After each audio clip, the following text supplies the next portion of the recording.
It's time to talk some shit on the Powell Movement.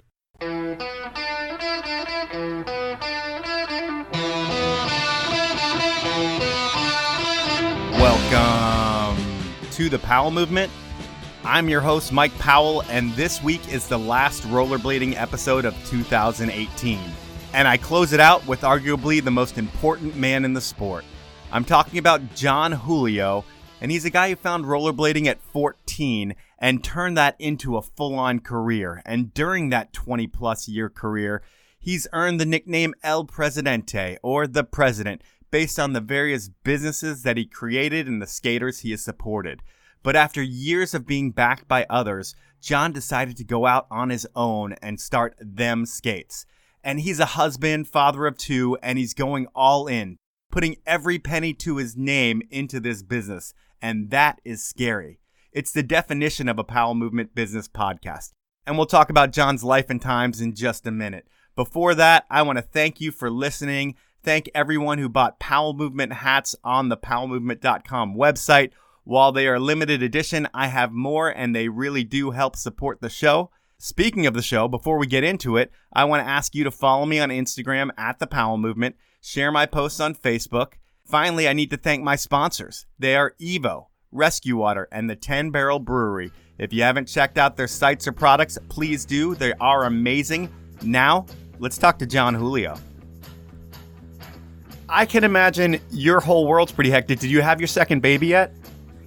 Yes, I have. He's 8, it'll be 9 weeks this week. Actually, he's 9 weeks today. Well, congrats on that. Thank you. You're welcome. So you had 2 babies in the past 9 weeks, one being a child that is yours, one being a brand that is yours. You had all of your inventory from your brand new company just come in last week, so I'm assuming life is as crazy as it's ever been for you? Definitely an unforgettable week, for sure. Is it all high fives and shipping stuff, or have there been any hiccups in this first week of getting the product out the door? It's running pretty smoothly. I guess I could say better than I could ever imagine, just because I imagined a lot worse. Being the first time I ever received a 40-foot container full of skates, and with the amount of support and help that I have from all my friends that even came to visit from out of town to help, It's been pretty amazing, and I'm very thankful. So there's definitely hiccups. There's definitely bumps in the road. There's definitely new situations that I've never been in before that have become challenging, but that's what I signed up for, right? Yeah. And for those that don't know, Jon is a longtime skater and looked at as the president of the rollerblading industry, if there could be something like that. It was a nickname he had for a long time. And he was with a lot of brands. He eventually started his own brand. And when I say eventually, like this week, all the skates came in. And he put everything in his life on the line for this. And it's the dream, the skater-owned dream. And Jon is living it right now. All the best skaters in the world seem to have converged on, is it in Milpitas where everybody is? No, I grew up in Milpitas. I moved to Southern California. I bought a loft here in 2002 when I had some money in the bank from skating in the late 90s, early 2000s. I saved some money. I bought a loft here. I've moved back and forth to the Bay Area. Bay Area will always be my home. Milpitas is in the Bay Area. But obviously this major part of the skate industry has always been in Southern California. So going back to my place here, I bought it in 2002. My mom got sick a few years ago, and I moved back and forth, and she passed away. Sorry to hear that. Thank you. It's all right. It's been a few years now. Me and my wife, we had a place down here, then we were renting it out, and we decided to come down here. She had some really good friends rooted down here, and obviously skating for me is definitely rooted down here. So eventually moved Them Goods, which is the distribution company, moved it down here, and it eventually turned into this whole thing. And this whole thing, at one point, it was going to be 1,000 pairs of skates in Jon's living room, and he was going to ship it out. And we're going to tell the story of how that whole plan changed. But with the podcast, I'd like to start and just get some background on you. And like you said, you're from the Bay Area. Were you born in the Bay Area? I was born in San Jose, California, yeah. Your parents, are they first-generation Americans? Yeah, they are. They are originally from the Philippines. They migrated here. My dad was in the Navy. My mom moved over here. She was his teacher. And yeah, I was born in 1977 in San Jose. Growing up, was it like a house where you speak Filipino at home, and then when you go out into the world, you speak English? No, it's funny. We were Americanized. I would be, I guess, second generation. I guess that's what you call it, I guess. I found it really strange, actually. My parents never really pushed teaching us Tagalog, which is my native language. Because we were in America, maybe it's because they were the first generation and they wanted us to fit in and make sure we were comfortable. Like, it was never pressured for us to learn the language. But all my cousins and family, we grew up around it. Obviously, my aunts and uncles and my parents spoke it, so I do understand it. I can speak a bit of it, but, as far as it being second language, definitely far from it. We're definitely Americanized as far as being the second generation to America. When I think of Filipinos, I kind of think like Jews at the same time, where it's huge Sunday barbecues with everyone you possibly know and a ton of family time all the time. Yeah, every weekend. Every weekend there would be my cousin's birthday, an aunt's birthday, an uncle's or something. We always have potluck food coming, Filipino style, lechon and, everything. It was great growing up there and having so much family around. So, yeah, I have a huge family. Sports-wise, were you into any team sports or activities growing up? Yeah, I played baseball. I was in Little League, and I played basketball. I was on a team in middle school. But I found rollerblading in high school early on, which was the early 90s. I graduated in 95. So that everything kind of like went sideways when I found rollerblading, for sure. And before you found that, b-boying was your life, right? Yeah, we had a dance crew growing up. We did a lot of dance parties and DJing, and hip-hop was definitely a huge influence on my life growing up. That era in hip-hop was definitely a great era. Anyone would say that, mid-90s. And Tribe Called Quest era? Yeah, you got it. Tribe, De La, all the native tongue stuff. So that was a huge influence on us. And DJing, obviously, was involved. And then eventually skating, like all my friends bought rollerblades. We played hockey a lot, and then I was never good at hockey. And then one of my buddies, he started riding stairs, one of my best friend, and that's when it all started, really. So you're 14 or so when you first get into skating, and it's hockey, and that's how I got into skating as well. There was a huge feeder system with hockey. You watch TV, ESPN had inline hockey leagues, and it got so many people on skates. And then once they learned how to skate, they found out where they wanted to go within the different types of skating there was. And you saw stairs and eventually, for lack of a better term, got into the world of aggressive skating. How does that happen? Do you see the culture? Are you watching videos and understand what's going on with it? Because it's so new that I understand playing hockey, but figuring out the rest has got to be hard. Luckily, there was a few things happening already. There was already a foundation, like the hockey inline skate shops were existing already. And even skateboard shops back then. Like there was Go Skate in the Bay Area. They were carrying rollerblades. Redwood City in the Bay Area, the Nuvos, they were focused mainly on inline skates, inline sports in the Cupertino, which is where I got my start. That's basically where it started for me. So like there were avenues to find skates, thank God, besides Big Five. And there I found the very first Daily Bread magazine, which at the time was the Bible for blading, Yeah. I found Purple Haze, which was issue 4. So it was already happening. And it had Dave Ortega on the cover. You couldn't tell from the backside. Anyway, that was the first thing. And then obviously Dare to Air, somewhere around there. Airborne was out, that came out right after that. So there was a combination of so many like places to see the kind of skating that we were doing. But then the culture part was the big part. Like when I first saw Daily Bread, that was like, wow, it was like Paper Stock magazine, and I saw Arlo in there, and there was just like New York City and birch skating, and all this was new to me. I wasn't like so in tune to skateboarding as I am now, like knowing everything about skateboard. I knew that obviously there was a culture, I knew about Tony Hawk and all that kind of stuff, but like this rollerblading thing was so new, and my buddies were all into it. It was the trend at the time, and then the hoax video. All these things kind of just happened at the same time. It was just like this crazy amount of media happening in my life where we're just like, wow, I want to be a part of this. And then inline sports was kind of just basically, they carried the skates, they carried the magazines, they carried the videos. And that's kind of where I found Ted Simpson. He started 50/50 Frames with Jess Dearnforth and Lawrence Ingram, who brought the brand back, which is pretty exciting. Yeah, I saw that. So yeah, that was my first start. And then my first actual real sponsor was a little skateboard shop in Fremont called The Station. That was my very first sponsor before 50/50. And then after that, I met Jess, obviously, through 50/50. He came down with Dave Payne from Video Groove. We spent I can't remember how many days, but they were here for a few days. And we just had a great time, shot a lot of stuff. And after that, it was just kind of I got sponsored by Rossi's, I think it was 1996. So you're what, 17 at this point? Probably around then, yeah. Sorry, no, I graduated high school.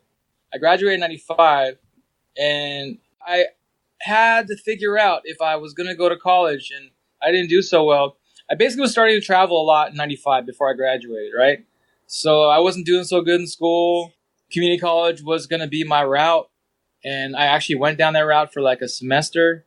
Barely showed up because I was traveling so much through skating already, like Rossi's and 50/50 and Cosmo at the time, and just the demand to go down south a lot because all the media was down there, the photography, the filming, and all that stuff was all building up. And this was the 95, 96, so things were just were crazy, there was a ton of money being thrown around as far as for travel and whatnot.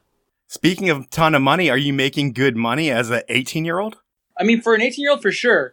My first paycheck was $500 a month. So that was to me, a lot. I was well, for doing that, it was just hell yeah, and I'm going to travel. So, and after that, a few years later, a year or two later, obviously I became one of the main guys on the team or teams. And then, it all added up. And I won a few big contests back then too. So when I was doing good in contests. And contests were everything back then in the early days, it seemed like. I mean, you had some videos, but in the mid-90s, there was NIS, ASA. Oh, yeah. You can make a pretty good penny, for sure. If you're an Aaron Feinberg, Matt Salerno was a good one, man. He would win every contest. And I think back then, he skated for Rollerblade or Fila, and they would actually double his winnings. So every time he would win a contest, it would be he would double it. If you $5,000, you turn it to $10,000, So do that for a whole summer, you're pretty good, plus on whatever else you're doing, And what were your biggest contest highlights? I would say in 96, which kind of sparked it all off for me, was when I won the NIS National Championships here with Huntington Beach. There was no turning back after that because I was literally with Roadhouse, Randy Spicer. Yep. We were traveling I felt like it was every weekend for 5 years, Seriously, it was insane. But that year, in 96, going back to traveling, I won the NIS finals. And right after that, I was flown to Zurich, Switzerland for a contest and Barcelona, Spain for I forgot the name of the contest. I think that was IS, which was run by NIS, National Inline Skate Series. Okay. And I won all three of those in a row. I don't know why. Maybe popularity at the time, but I definitely wasn't a park skater by any means, You were more tech than go huge. Yeah, I was more street skating, I was always left my feet on the ground. Transitions were definitely not my expertise at the time, but I've learned to love it for sure. What did you think about contests when they were all right, ladies and gentlemen, 3, 2, 1, Jon Julio's dropping in? How do you feel? Are you freaking out? Do you care? Is it important? I was definitely freaking out. Definitely was important to me because I always liked performing, whether it be from dancing or just from growing up and stuff, or even sports, general sports. You always want to perform well in your team or whatever. I definitely loved it, but I hated it when I did terrible, obviously. So, and I did terrible a lot. I did terrible too many times for sure. When I look at you over the years as a skater, you were always the more mature, I would say, quieter skater.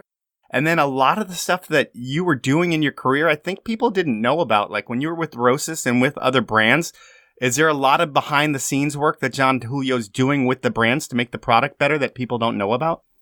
I think my first take behind the brand stuff and being involved was probably 50/50, developing the juice system with Jess and Lawrence. And then more of a designer standpoint, I was definitely more involved in the clothing side of things, but actually learning the design part, using Illustrator and Photoshop and all this kind of thing, and being introduced for doing line sheets and all that kind of thing for the very first time with England Clothing. So, as a skater, and any skater, everyone is so particular in how their skate is. And I think you just grown to become some kind of skate designer, whether you're officially or not, because you want your skate to be a certain way for you. Over, the years definitely happened as far as designing a skate. And as you said earlier, it's a dream. So now it's okay, I was designing for myself in a way to make sure I was grinding or in the most comfortable thing or a footbed or basic shit. And then now it's like doing the same thing, but selling it to people and offering a product that you're proud of as a skater. So it's a crazier situation for sure. But design standpoint, it's taken a while to learn these basics of programming and how to translate that to people. Well, you did it the hard way. You decided to become a pro athlete because you had the ability to do that. So you bypassed the schooling and created a built-in audience so you could launch a brand and do different things, but you had to learn the details of actually how to create the products first. Who cares how you did it because it's working either way. And I'm not going to talk too much about your skate career because really this episode's a business episode. You have so many different business things that you've done in your life. But I will say that videos have defined who you are in your career. I don't think of you as a contest skater at all. Although I saw you at contests, I never expected much from you because you're Jon Julio, man. You're a street skater and you can skate contests. But I'd say Hoax 2 was like where people first saw you. VG4 is where you were in people's heads as this guy's a badass who's going to be here for years to come.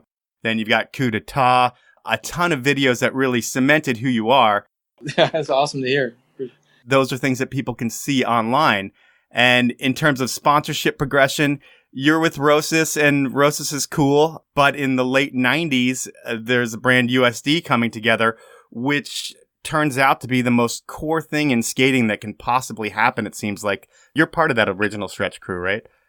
Yeah. Mark Corte. he named the crew Stretch Crew, Mark Corte. And is there a reason for that?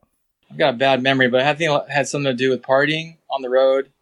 Those who know Mark Corte, he's a legendary dancer, and he's an amazing guy. You know, like I have had some great times with him on the road. So I don't know where it actually came from. Did it come from a song?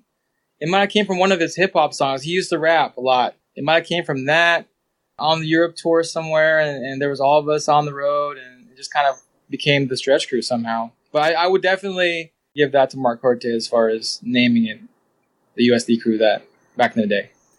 And you mentioned partying. I don't peg you as a partier by any means. I'm sure you like to have a few beers here and there, and I'm sure when you're younger you had a few too many. But it was never out of control for you, was it?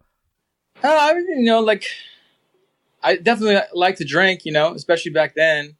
You couldn't help but do it, have a good time with everybody. And everyone knows the crew that we had, there was always some hijinks happening. So I was definitely the older of the crew. So maybe it was a respect issue, or I didn't really get messed with as much, maybe besides petty. But I would say I probably kept the most mellow out of most of the guys. You were never in that cloud of smoke? I'm not a weed smoker at all. Definitely not. That had to be a crazy time with USD. Once you get there, I mean, you are on the top of every kid's brain when it comes to who's who in rollerblading. That whole team was. But really, when I think of your career, I think of all the projects that you've been a part of. And I don't know the year, and I'm going to guess you don't know the year either. But at one point in your career, you decide that it's time to start some brands. I believe it's Dyna Wheels, Runners Project, and Synergy Bearings. Are those the first three brands that you start? Yeah, on my own. I was working in the Bay Area. I was back in the Bay Area at the time. And I think a lot of the stuff was the newer things that are like the brands, like those brands. And then obviously, eventually doing Valo had a lot to do with, I want to call it frustrations. Maybe you can call it frustrations, but like situational of just trying to put myself in the future, more stable. For example, with England, I mean, we had some great years, and then I started feeling like, hey, like this isn't like fully mine. I'm not really getting 100%, financial situations that weren't adding up at the time, which happens in all in business. That leads to everything I've been in as far as the background business happening, with partners and finances and whatever. So I wasn't feeling like it was moving forward for me.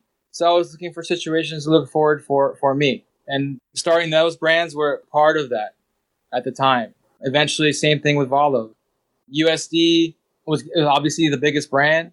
And I fluctuated from being a team manager, pro to team managing to being pro again, which was really weird thinking about it now. You don't really go back and forth like that very often. Yeah, I didn't want to do the job anymore. Because, I mean, at the time, doing USD, I was obviously the oldest. I've always been the older, even with Randy. I'm older than Randy by I think 3 years. So I'm looking forward to my future. Even when I started with USD, I thought, yeah, maybe this might be the beginning of something serious for the future for me, thinking about my future. So years passed, and I think at some point, USD or Matthias, he started working with Randy and Louis closer, and then they started Deshi at the time, which became their brand. And then I would obviously still stay with USD. And it wasn't like I was getting paid less or whatnot with USD, because Matthias has always taken care of me. That guy is amazing. And to this day, I will always thank him, Yeah, but is that frustrating to see two of the guys on the team who are a little bit younger than you, just as much clout as you, get their own brand and look? Because on paper, when you look at them in the industry, at that point, they looked really important, having that Deshi skate and being the owners of that skate, even though it was a power slide deal. Was that frustrating to you? It was never frustrating. Frustrating is kind of a harsh word for it. It was more like a reality check. It's not my decision to do those things. I was never the guy. Matthias is the man. So I would say it's it was more of a reality check. It was more like, okay, where am I going to go in this future with this skating stuff? Am I going to hang tight here with the USD or as a writer? And not that I ever felt super uncomfortable. Matthias he's always looked out for me. He was always did. It was just more so where's my ceiling at with this? And I feel like I hit my ceiling with it. And, there's things happening with industry. Sales are going down, and there's always a situation to think about. Watch out for yourself. And how old was I at that time? I don't even remember. Maybe I was 30 already. And, that's old, especially at that time. It was 01, 02, things were kind of bottoming out. But, there's a video game just came out, and there was a lot of things happening in 2001. There's the rolling game. I was still traveling a lot. There was still momentum for skating, whether the bottom was falling out or not. Yeah, that time things were still going. And before we get any further, I need to jump into my sponsors real quick. And my first sponsor is Evo. And they are hands down the best retail location in the country for bike, skate, wake, surf, lifestyle, and more. And they have everything you could possibly want for your adventure. I have personally shopped at Evo since they opened because no one comes close to the service they offer and the vibe they create. Their stores in Denver, Seattle, and Portland are some of the best retail experiences you'll find. And if you can't make it to a store, well, Evo.com has all the brands, all the products, and a low price guarantee, free shipping on orders over $50, and a no-hassle return policy. For listening to the show, they're going to give you 10% off your entire order. If you're in-store, mention the code TPM10 to your cashier. And if you're online, use the code TPM10. That's all one word with capital letters, and you'll get that 10% off. My next sponsor is Rescue Water. And now that it's summer, hydrating is more important than ever. And with Rescue Water, it's all about proactive recovery. You're probably asking yourself, what does proactive recovery even mean? Well, think of it like this. If you really need energy, you skip the coffee and go straight to an energy drink. It's a similar principle with Rescue Water. When you really need to hydrate, like when you get off the trail, out of the skate park, done at the gym, or with your run, skip the traditional sports drink and try a Rescue Water. It's science and it works. And while this is an advertisement, I really do drink Rescue Water at the end of big nights. And for me, hangovers are a thing of the past. If you've been listening to the podcast and haven't tried a Rescue Water yet, do me a favor and buy one next time you're at the store. It will make you a believer, and you can thank me later. If you don't want to go to the store, check out rescuewater.com. That's resqwater.com, and save 20% on a 12-pack case with the code RESQWaterTPM. That is all one word. Rescue Water is also available on Amazon. My final sponsor is the 10 Barrel Brewery out of Bend, Oregon. There are so many things I can say about 10 Barrel. But first and foremost, they have amazing beer. My personal favorite is the Out of Office Pilsner, but a close second is the wildly popular pub beer. While 10 Barrel is all about beer, their roots are in action sports, and they put their money where their heart is. And you can see that in the athletes and events they sponsor, but most importantly, this podcast. Support the beer that supports action sports, the 10 Barrel Brewery. Find out more about the beers and events over at 10barrel.com. Those are my sponsors. We can get back into it. And we talked a little bit about Dyna, Runners Project, Synergy Bearings, and it's the means to another future for you. You kind of look at the reality of skating and you realize as a broke pro or a team manager, you're not really going to be successful moving forward unless you do something on your own. Is that why these projects come together? I mean, I don't even know if like doing it on my own was like the main motivation. I mean, maybe it is like subconsciously, because that is ultimately the only way I can do this now. You know what I mean? Yeah. But the opportunity to figure it out on my own and on my terms, I think that was more what I was looking for initially. And I think, whether it be bearings or wheels or frames, those are stepping stones from my point of view. Those are learning curves to try to get to this point. I mean, subconsciously or not, I always had a skate company, and I never had an insecurity until Valo ended on any behalf, because the people, whether it be Matthias or whether it be Rossi's, they always had my back in the most positive way. You know what I mean? So obviously it's always about security and trying to figure out what you're going to do in your future in anyone's life. And in this case, I wanted to stay in skating. So Rossi's hit me up. I had this video game premiere with Randy. We flew to Liverpool. And then I think on my way there and on my way back, I got an email from Massimo, who's the man over there at Rossi's, and he wanted to incorporate me to figure out a way for I would be involved in Rossi's somehow. I told him, like, as we're talking about this right now, me and you, it's always a goal to move forward and think of security and obviously start your own brand. And my partnership with him would be that, and that became Valo. So Valo Skates is a brand that Jon starts with Rossi's. They reach out to him, as he said, and this is the biggest thing that you've done in your career and a huge industry changer, because it really became the skate in the rollerblade world. But the name Valo, I feel like I read somewhere that it's a family name, maybe your granddad's middle name or something. It's actually my dad's middle name. I wanted to call the brand my dad's full middle name, but I quickly learned that, a 2-syllable word for a brand is not the easiest for people in Europe to pronounce. Like, my dad's middle name is Arevalo. Okay. It's a little bit hard to pronounce, so I just took the last bit from his name, Valo, Arevalo. That became the name. And I feel like that's a huge deal, because when you take your family name and you put it on your business, that means you're all fucking in, you're going to win, and nothing's going to stop you. Yeah, I mean, I felt really confident at those times. This is it. This is like my opportunity. Don't fuck it up. Do the best you can and make those dreams a reality, Yeah, and you're working with a brand, Rossi's, that has been making skates since skating started. And it seems like such a strange business model for me, because is Rossi's still planning on moving inventory that they have under the Rossi's brand name? For Aggressive, you mean? Yeah. Oh, they already are. They're already selling white M12. No, but I mean back then.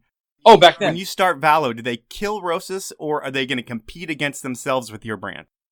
I mean, they were still selling M12s. I mean, the market was at the time was like at an all-time low, which was a very crazy thing to start a new company. Yeah. And they were also not the most popular brand. They were very unpopular. And they knew they could sign you to a shitty contract, and on paper, they'd be all right. Yeah. Maybe if they did. Yeah. I mean, I don't know. I'm just guessing. Well, I mean, looking back at it, it wasn't that bad. It was actually a room for growth kind of contract. You know what I mean? Yeah. Like, the better the brand did, the better we all would do. And I always considered them family, and we always had a great relationship, I never felt like in anybody in this industry. I think this is such a small industry. Like, I never felt like, especially the big players, that everyone, there's a mutual respect regardless of brand. You know what I mean? For sure.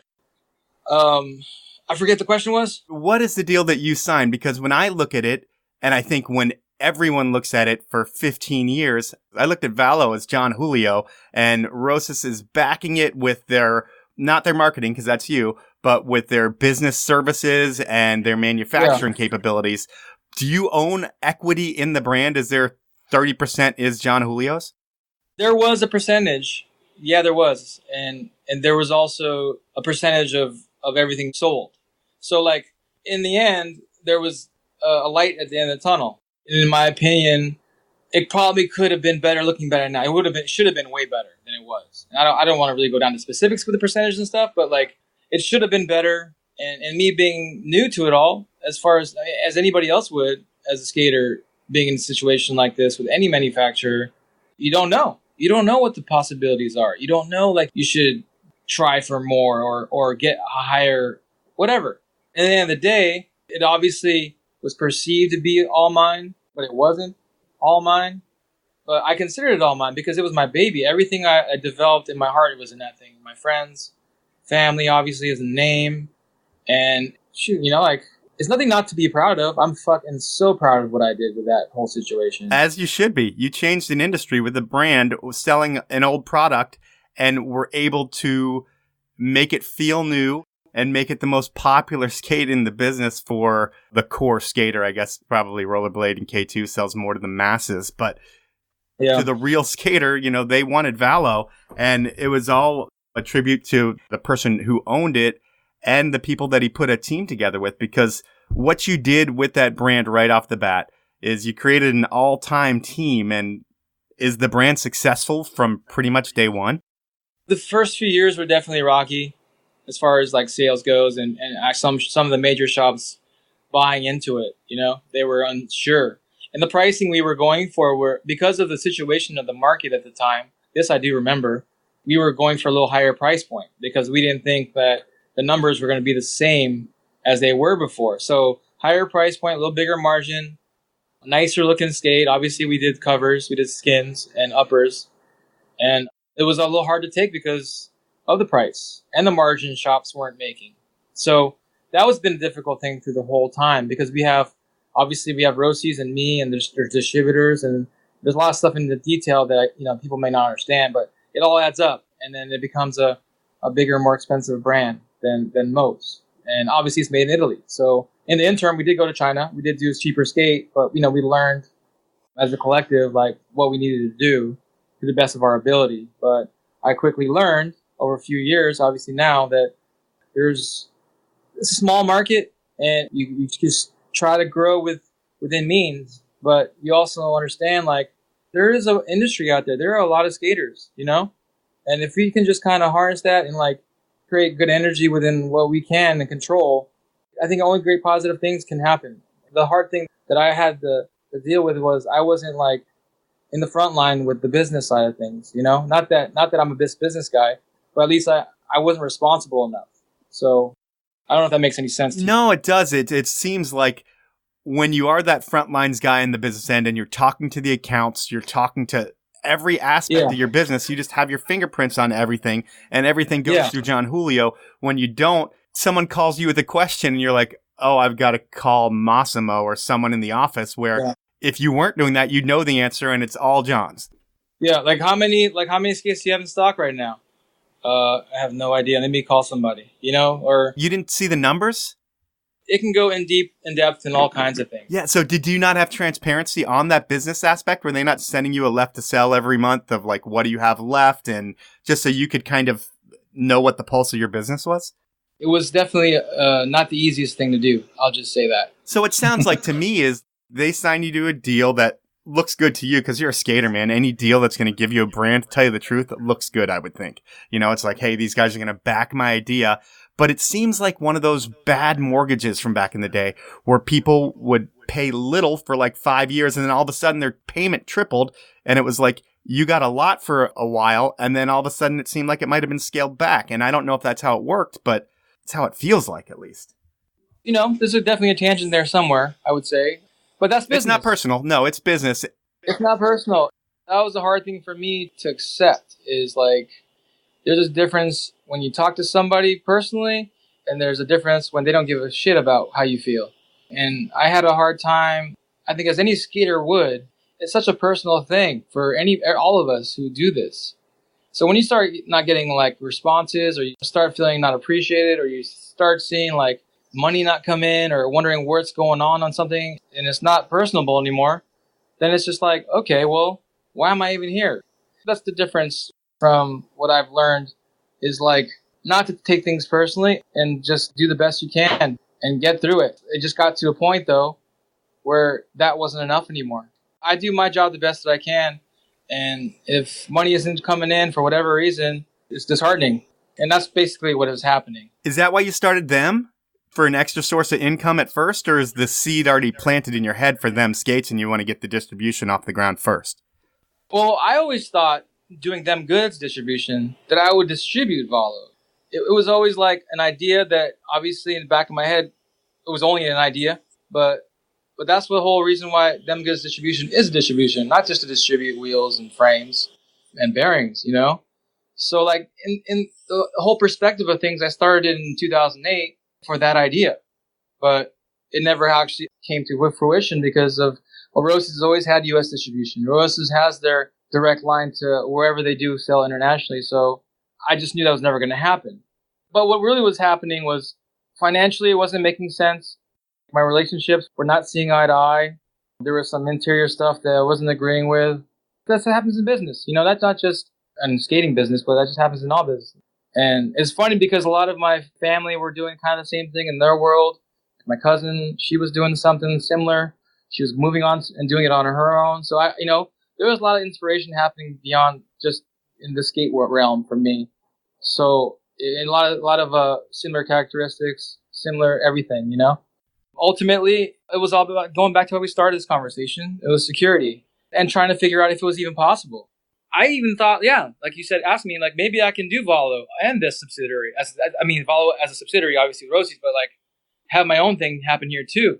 And that was also an idea before the skates were even, in my hands. But quickly figured out under the situations that it would never work. It would be confusing. These ideas are your ideas that you think are going to help grow things, but then you realize that they're not going to accept these and say, hey, no, take a piece of this. Yeah, John, it's totally cool. You can start your own thing and compete with us.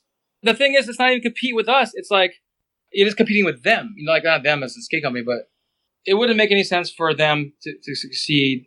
And it actually made it more important. It makes a huger statement. It's like, this is important. Valo can't exist anymore because I have to do something 100% independent. And it won't be confusing if I do it this way, It legitimizes it. It legitimizes what we're doing here if I just stop doing Valo and stop my partnership with Rosie's. That ultimately makes the most sense. So you've got your distribution and you're selling some products through them goods. And are you doing the homework and the research and the planning for them skates while you're still with Roses? Going back, I would say 3 to 4 years. It's hard to like pinpoint exactly the day where I was feeling really pissed off. You know what I mean? There was definitely times where paychecks weren't coming in. And is that athlete paychecks too? And they're looking to you like, hey, John, where's my money? Yeah, exactly. Damn, that sucks. It's like, when you say athletes, it's like, it's even worse because they're my best friends. No one was ever like angry. They understand the situation, like they were always understandable. So, but it makes you feel like shit. Oh yeah, for years. It hit a rock bottom for me where I was like, dude, there's nowhere to go with this. Like another year would pass and that would be a worse situation because months would pass by and money would be piling up. And it's not a good sign when that happens, right? It's just the nature of the business of how it was run. And I'm not trying to be ungrateful for anything. Like everything is for a reason, in my opinion. And at those times, those harder times, those triggered me to do this. I think in a lot of ways, maybe Roses wanted me to do this. Let's less stress on their back, From a business perspective, if you look at them, you're making smart business decisions. And if you look at their brand, the only shining light they've had in the past 15 years is Valo. And by not working with you, they lost that. And, they're going to have a push again with the M12. But if they made better business decisions, they wouldn't be a brand that's kind of an afterthought. And I hate to say that, but it's true. I don't have to agree with you, but I feel like, thank you for you putting me in a better light. But I just feel like I needed to get to this point before I stopped working with Rosie's. I needed to, for one, get everyone paid back whatever they were owed. Yep. And for two, well, going back to what you said, like, when did it actually start?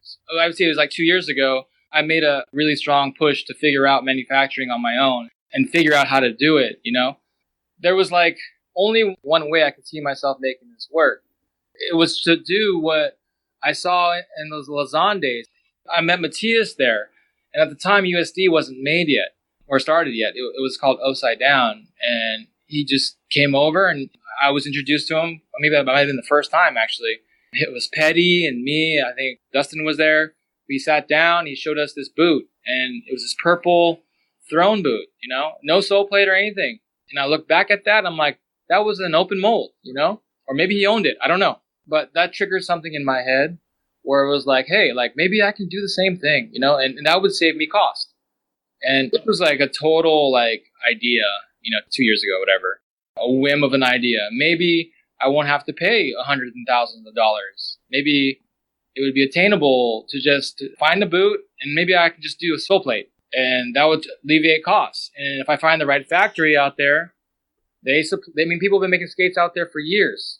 Anyway, all those things are like fluctuating in my head and I have all this like pent up shit in my head. Like maybe it's possible, Yeah. So I made some contacts, met an old friend that I haven't seen in years since the ASR days. I mean, I talked to a lot of different people, but this specific person introduced me to the factory that I work with now. And somehow it's like the best situation I could ever imagine.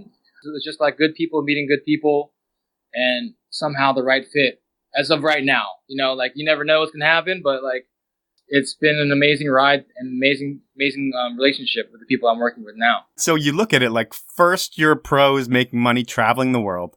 Next, you have companies in the market and you kind of feel the squeeze of the industry and they eventually leave, but you learn a lot of things. Then you have the opportunity to create someone else's brand and make it look like yours. Then you create your own distribution and you have wheels, frames, and bearings that you're selling and creates the groundwork for where you are today, which is them skates. And people talk about how exciting it is, Jon Julio starting his own skate brand. And to me, I think about how scary it is for you because you have 2 kids now, one like that's 8 weeks old. And I know you're not a rich dude. You saved some money up, but it's not like you've got millions in the bank. So to start your own skate brand, you pretty much, I would think, have to put everything you have on the line. Definitely. It's definitely been a huge risk. I knew that happening from the beginning. But I have such a good support network with my wife, and I've just been like pounding my Excel docs and making sure every penny is going to the right place. You know what I mean? Like every move matters to the T. But I think ultimately it's a lot to do with how it was launched, that we were able to do this because of the support of the skaters out there, the community and the family. The inline skating community exists. I call it aggressive for lack of a better word, but it is existing out there, and I am so proud to be able to say that because without that we wouldn't be here. I would not be here in my office right now with a little warehouse with just a few more skates to sell here, which is unbelievable. But like, yeah, it is a huge risk. But going back to my wife, she said, if you don't try, you'll never fucking know.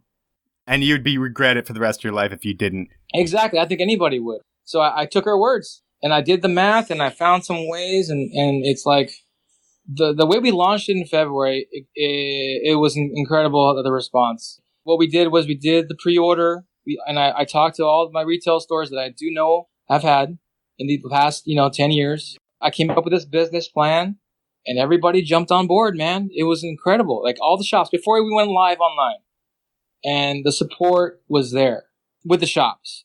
They got it. People understand. But my job was to make sure that the skates were able to land here, and it was able to because of the support of the skaters out there to believe in it.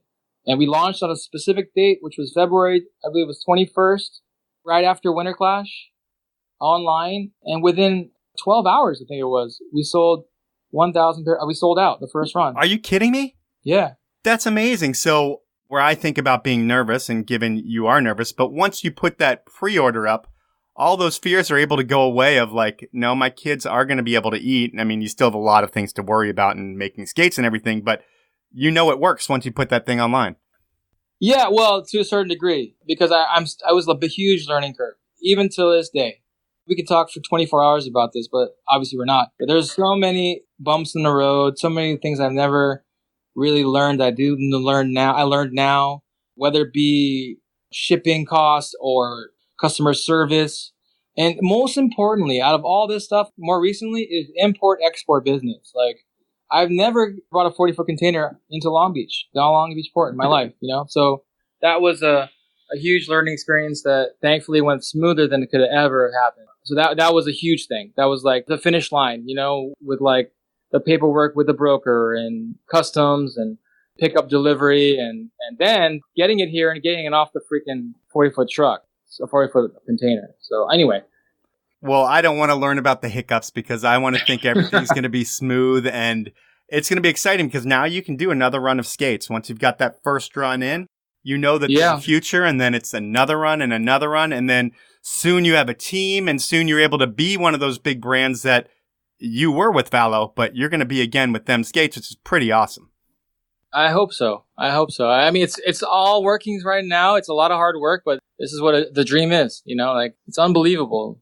I haven't really sat down and soaked it all in yet. It's been such a grind with shipping and getting all the customers. I still have to ship Japan here. I see Japan and France and Australia. There's some shops that are not shipped yet. So that's my real-time action right now as far as fulfilling all the orders.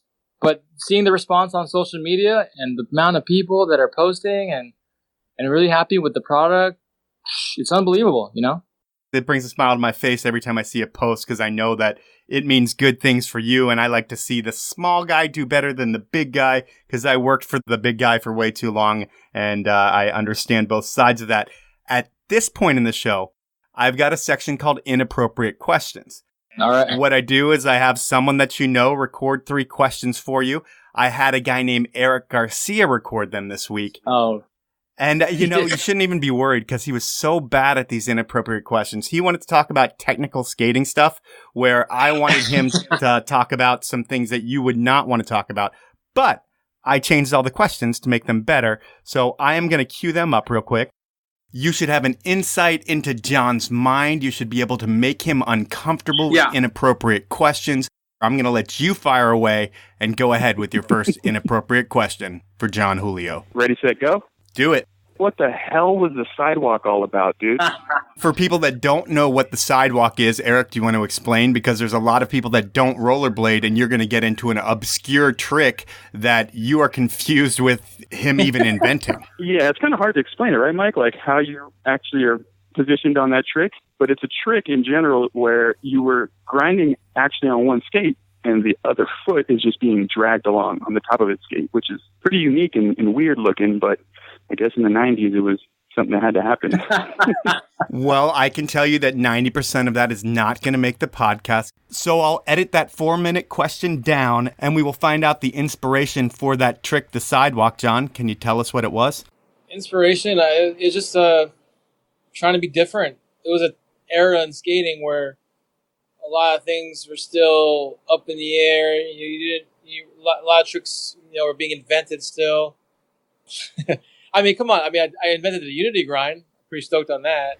How many tricks do you think you've invented in your career?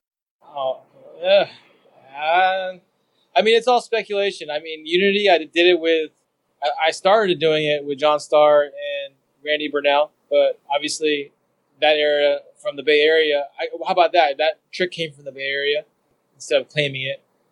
It's such a foggy thing to say you invented something because in that time, people were trying stuff all over, I can say I did the top Mistral first. I named it that.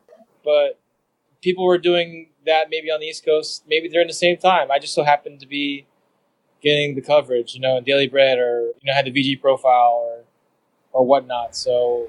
Well, at the end of the day, people get credited for tricks, and you are credited with many, the sidewalk being the most unorthodox of all of them. Very proud of that. Now let's jump into question number 2. Back in 1996 at the IMYTA finals in, where was that, Venice Beach, I want to say? If not, it was Huntington Beach.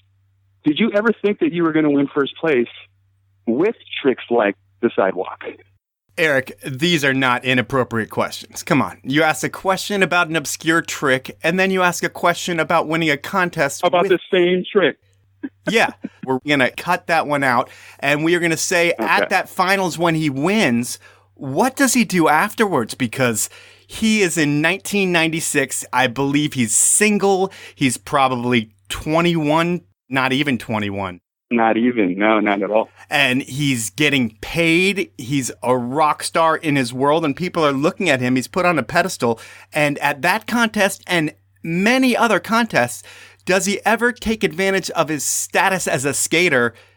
Does that enable him to bring home women or men or whatever he chooses? Yeah, I hope so.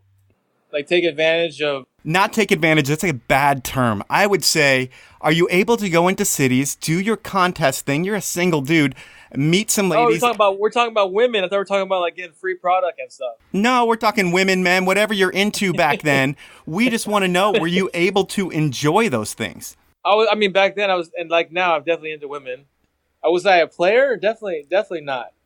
Okay, because you had the Aaron Feinberg level of people who were definitely a player going city to city like a sailor. And how did you measure up on that scale?